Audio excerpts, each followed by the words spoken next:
As I'm sure you can easily tell, we have left the studio this morning. In fact, we are on location on beautiful Lookout Mountain, Camp Woodmont to be exact, because over the years, Emily McKay, Kim Teams Fox from Faces have come our way on the show, and this time they've invited us up to be a part of their 1 week a year Faces Camp. And we're very happy this morning to be talking with Ashley Rhodes, Ryan Vargas, who are here, very special people, tapped to talk to us this morning. So thanks to the two of you. Oh, thank you. Ryan, I'm going to begin with you because as our conversation will kind of go, both you and Ashley have your own unique story in our conversation this morning, but both of you born with a craniofacial difference. Yep. And that's what the Faces Camp embraces. Kids from all over the country come here for 1 week a year, all of them having a craniofacial difference, and that's cast aside, and they bond in childhood fun for a week. Absolutely. No, it's great to be here. I mean, you know, as for myself, I was born with craniosynostosis, coronal synostosis, and, you know, after meeting Kim and the team here at Faces a few years ago, it's great to finally, you know, see all of them in person finally and be a part of this incredible camp. It's hard for me to imagine that you're only 22 years old. You've packed a lot into 22 years, Yes. and you're still packing, but you have been on the NASCAR circuit for 5 years now. Yep.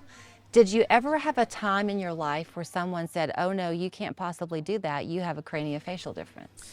Fortunately, no. Fortunately, that was never something that was like a, something to hold me back. And that's one reason why, you know, I joined Faces and, you know, became a part of this, is because I wanted to kind of at least lend a voice to a lot of these kids who do have craniofacial differences, and like Ashley, you know, people who are able to overcome that and continue, you know, living their life. So as we talk to Ashley, I want to stress again the fact here, which is that we happen to be in our own backyard, but the people who are here this week are not from our own backyard. We are very, very unique in the country in having an overnight camp experience here at the Faces Camp. And I did not know until I got up here this morning, Ashley, that you're the woman to thank for that. This was all your idea several years ago. Yes. Born yes. out of love for your son, Jack. Absolutely, absolutely. I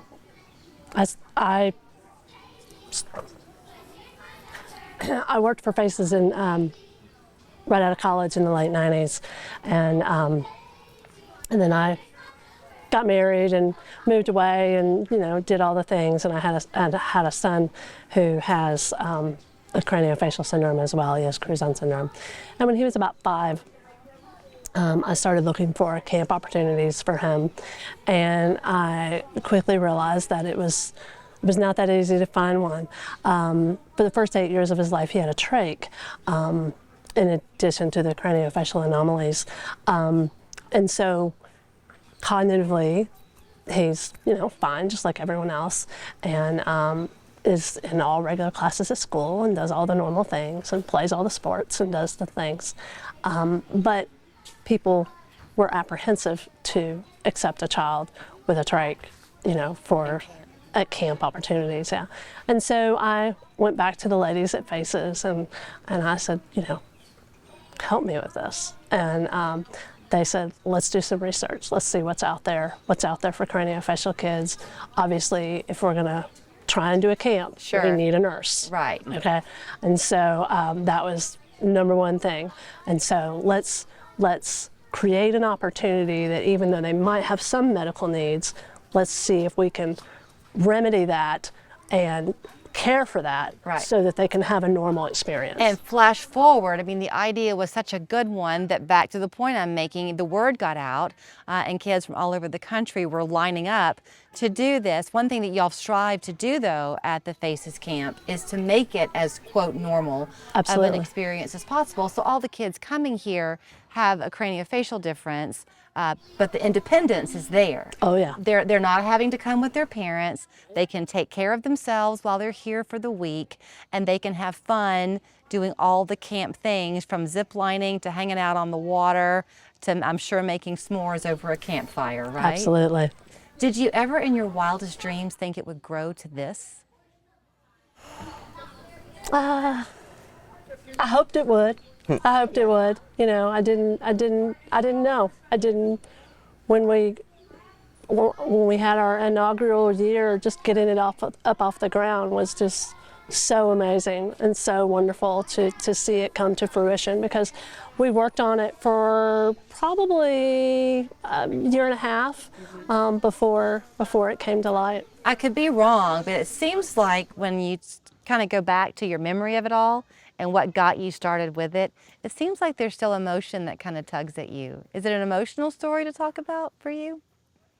A little bit? Yeah, just obviously, because it's so personal to me. You know, when I first started working at Faces in the late 90s, we kind of had talked about a camp, and nothing really ever came of it. I want to ask you, Ryan, something that you had shared with me before we began the cameras rolling, and that is the commonality, if that's the right word, of your particular difference, which is called again what? Craniosynostosis. Craniosynostosis. So you were telling me that 1 in 2,000 to 3,000 children born has it. If you've ever seen a baby with the little helmet on their head, my best friend's son had that. That's what it is. So it's very common, but it can look different ways for different people. Yeah, I mean, you know, it ranges from all over, right? I mean, you see, like you mentioned, you see the young kids with the helmet all the way to having, you know, a surgery like myself, all the way to having, you know, multiple surgeries, unfortunately. And, you know, I kind of fit right in the middle there. Yeah. And I'm very fortunate to be, you know, in that spot where I only needed one surgery. But, you know, to me, lending a voice to those who, you know, have been through either throughout that whole, you know, spectrum of, you know, severity is very important. You do have a following with your NASCAR driving, so you're very out in the open about this, and I think you're hoping for more and more people as they become fans of yours to also become fans of Faces. Do you see this growing? Because we do live at a time now where inclusion is everything. Oh, yeah. Right? Yeah, I mean, I want it to be. You know, I want it to be less, you know, I want people to come up to me at the race and not say, what's that haircut you have? I want people to come up to me and say, wow, that's really cool that you support this cause. Yeah. You know, I know somebody that has this. Because more than likely you do. More than likely, you know, people know somebody who has gone through some sort of, you know, craniofacial or craniosynostosis, you know, situation. And it's so important just to show to people that, you know, all these incredible kids who are, you know, doing everything and becoming very independent and growing day by day.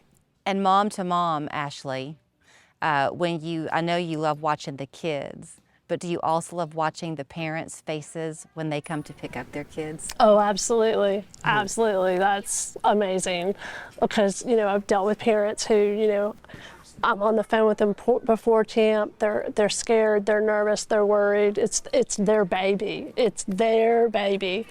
And they drop them off, and then at the end of the week they pick them up, and they're just like, thank you, this has been amazing, this has been a wonderful experience. And they come and their child is just so different because they've learned more independence, they've learned to do for themselves, they've learned all the things that you're supposed to learn when you come to camp. And it just, the parents, you know, this one mom that came and picked up her kid last year, she was crying when she picked her up because it was just so emotional and amazing for her to watch, to see it through the lens of her child. So you can be a part of the miracle if you want to. The camp is over now for this year, but they are always looking for ways to make this affordable and possible for kids all across the country to come to our own backyard in Chattanooga. So if you're touched by this as we are, you can learn more at their website, which you see there on your screen. And I'll let the kids get back to playing and laughing now. Thank you both so much. Thank you.